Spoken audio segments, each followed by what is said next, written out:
आबाद में स्वागत है sir. Thank you very much, thank you. मैं भी इलाहाबाद का वर्ड अगर मैं चीटिंग नहीं करूँ, ऑनेस्टली बोलूँ तो पहली बार सुना है।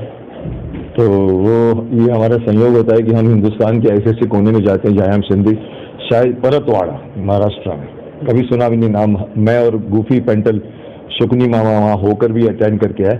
सो एक हमारा संयोग होता है कि हमको अपने महाभारत या शक्तिमान कहो या फिल्में कहो जाना पड़ता है। हमारा ये एक एक्स्ट्रा प्रोफेशन है एक्टिंग के अलावा, शोज अटेंड करना। सो आप भी उसी की कड़ी हो, तो अच्छा लगा आप यहाँ पर आकर, क्योंकि मैं यहाँ पर ना आते आते आ गया हूँ। लास्ट वीक आपको पता चला होगा शायद, पता नहीं, ऑलमोस्ट नहीं, पूरा कैंसिल कर दिया था। जब आप बुजुर्गों के बीच में, विषम पितामह के बीच के दिलों में जगह बनाए हो, बच्चों के में शक्तिमान की, अपने आप को आप कहाँ देखते हैं? मुझे वही हैरानी होती है जब एक छोटा सा बच्चा आता है मेरे पास खड़ा होता है और सर आपका नाम क्या है?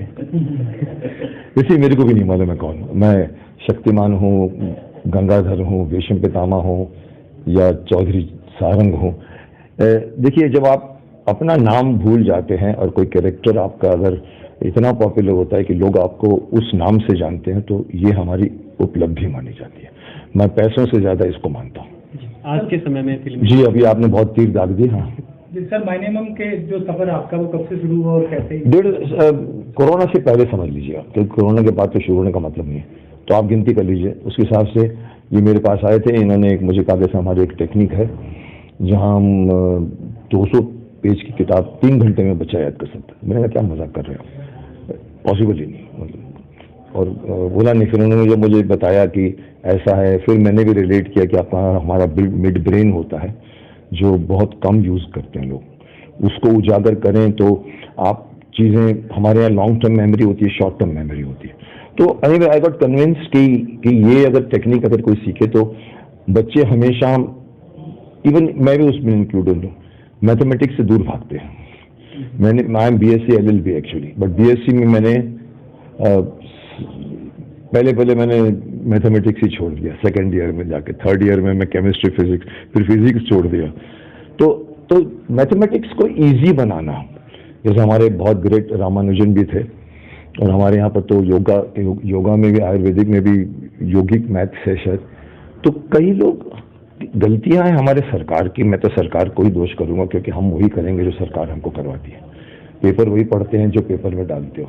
आप लोग कल लिख लोगे कि कल ईद थी, तो हम मान जाएंगे हाँ कल ईद थी। मतलब चैनल और न्यूज़पेपर इतने हावी हो गए कि लोगों ने दिमाग बंद कर दिया। आजकल सिर्फ चैनल और एक गूगल, ये टीचर बन गए हैं। तो आजकल जो गीत बन रहे हैं, ग्लोरीफाई किया जा रहा है नशे को, हिंसा को, तो उसमें क्या उनको मैसेज देने वाला? देखिए, अभी मैंने रिसेंटली आनंद जी भाई का इंटरव्यू लिया। मेरा एक शो चलता है DMK मुकेश खन्ना शो, जहाँ में सेलिब्रिटीज़ के इंटरव्यू बहुत पॉपुलर हो गए। तो कल्याण जी आनंद जी भाई के, मैंने आनंद जी भाई को कहा था। तो बातों में आनंद जी भाई में हमने म्यूजिक इंडस्ट्री के बारे में काफ़ी डिस्कस की। बोला मुकेश जी कि आपको घटना सुनाता। मेरे पास एक माँ आई, अपने बच्चे को लेकर आई, मोटा छोटा बच्चे, आजकल तो खाते पीते बच्चे होते सब, और आके बोला इसको गाना बहुत अच्छा आता, बहुत अच्छा गाता। तो बोला अच्छा, तो बोला क्या है, बोला सुनाओ। तो तैयार हो गया।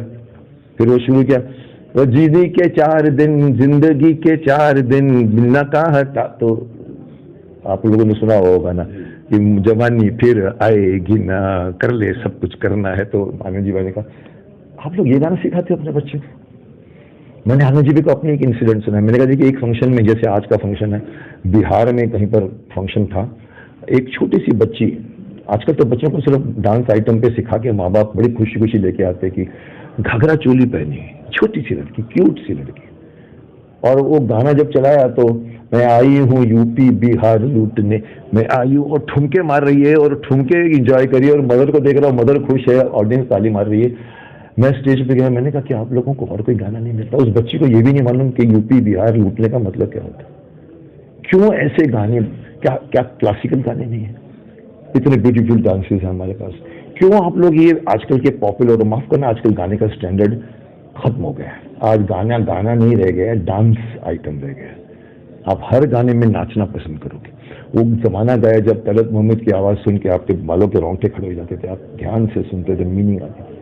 सो यू आर राइट, गाने काफ़ी अश्लील हो गए हैं, डबल मीनिंग हो गए हैं, छोड़िए मीनिंगलेस भी हो गए हैं।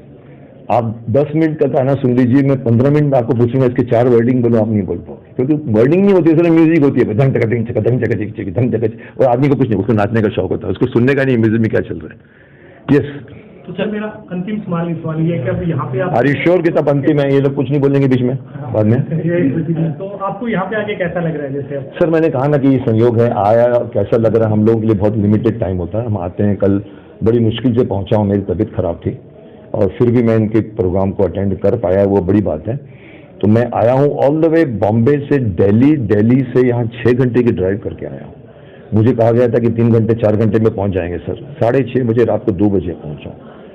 सर एक इम्पोर्टेंट सर, एक इम्पोर्टेंट, जिससे कि इनको सवाल का जवाब नहीं मिला ना। हिंदुस्तान को फिल्मी दुनिया आप लोग पहले डिसाइड कीजिए कौन बोलेगा कौन नहीं बोलेगा। सर हिंदुस्तान को फिल्मी दुनिया ने बहुत कुछ दिया है, बहुत कुछ रोजगार भी दिया है, लेकिन आजकल हम देखते हैं कि काफी सारी फिल्में विवादित भी होती है, उसके अलावा कुछ फिल्म निर्माताओं को सामने आना पड़ा कि वो बाइकआउट जैसा चल रहा है, इस पर भी क्या कहेंगे? देखो सबसे छोटी सी बात है, एक मोटी सी बात है, एक कमर्शियल एंगल आ गया है।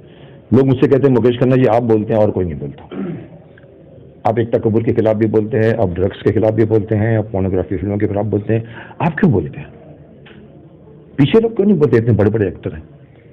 मैंने कहा वो लोग इसलिए नहीं बोलते कि उनको काम मिलने वाला था एकता कपूर से, उनको काम मिलना होता है, जिसके खिलाफ बोलना उसको पूछा था कि काम, और मुझे किसी की फिक्र नहीं है, मैंने आज तक हाथ नहीं फैलाया, और मैं जो बोलता हूँ वो सही बोलता हूँ। मैं इंडस्ट्री का 40 साल से सदस्य हूँ, लेकिन इंडस्ट्री में घटने वाली गलत घटनाओं के खिलाफ मैं हमेशा बोलता हूँ कि इतना मत बिगाड़िए कि एक कस्बे का माँ बाप बच्चे को भेजने से डरेगा, स्पेशली लड़कियों को भेजने से डरेगा। और बात रही बाकी बॉयकॉट की, तो लोग समझ चुके हैं, इट्स ऑल ड्रामा। कुछ प्रोड्यूसर्स ऐसे हैं जो जानबूझ के हिंदू धर्म को थोड़ा सा उंगली करते हैं, उनको मालूम है कि यही धर्म है जो सॉफ्ट टारगेट है, उसको मारो पंच पंच, वो चिल्लेगा ए करेगा, मुकेश खन्ना जैसा आदमी बोलेगा, उधर से अर्नब बोलेगा, उधर से ये बोलेगा, उसके बाद में पता नहीं आपस में संधि हो जाती है, पठान फिल्म भी चल जाती है। फिल्म चलेगी पर पठान फिल्म के अंदर अश्लील गाना है, उसको बाद में कोई नकार नहीं सकता, लेकिन वो गया बिकॉज वो पब्लिक के उनके बड़े बड़े फैन है। But there should be a rule जहां पर किसी की हिम्मत नहीं पड़े। शिवजी राम की मूंछ दिखा दी आपने, राम को चमड़े के वो करा दिया। आप मुस्लिम धर्म के साथ करके बताओ ना, आप सिख धर्म के साथ करके बताओ ना, क्रिश्चियन से करके दिखाओ ना, उनको मालूम है कि मारेंगे वो लोग। यहाँ तो सर कलम करने की बात आती है, यहाँ तो हमारे हिंदू लोग सिर्फ हाँ मुकेश खन्ना जी ठीक बोल रहे, बाद में काम धंधे में लग जाते। अरे साहब खड़े हो, हिंदू को जागने की जरूरत है अभी। सर शक्तिमान इधर से बहुत तीर आ रहे हैं, हाँ इधर से जानना चाहेंगे शक्तिमान बनने का जो सफर है किस तरह का, और आपका सर 40 साल का सफर है, वो मैं 4 मिनट में नहीं बोल सकता। सफर है, आपने भी मेरा वो, आपने मेरे को आकाश में उड़ते भी देखा, जमीन पे भी देखा, तो आपको मालूम है सफर कैसा था। डायलॉग मेरी बाप,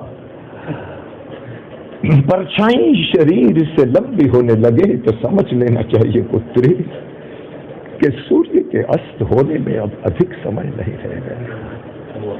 मैं तो उस क्षण से डर रहा हूं जब धृतराष्ट्र प्रणाम करेगा और मेरे ये हाथ इस सोच में पड़ जाएंगे कि आशीर्वाद के लिए उठे या ना उठे। तो आज के किलविश को भी चेतावनी दे दीजिए। किलविश तो तब मरेगा जब लोगों के दिमाग में पाप मर जाएगा। एक भी जिंदगी में एक भी इंसान के दिमाग में पाप है, किलविश जिंदा रहेगा।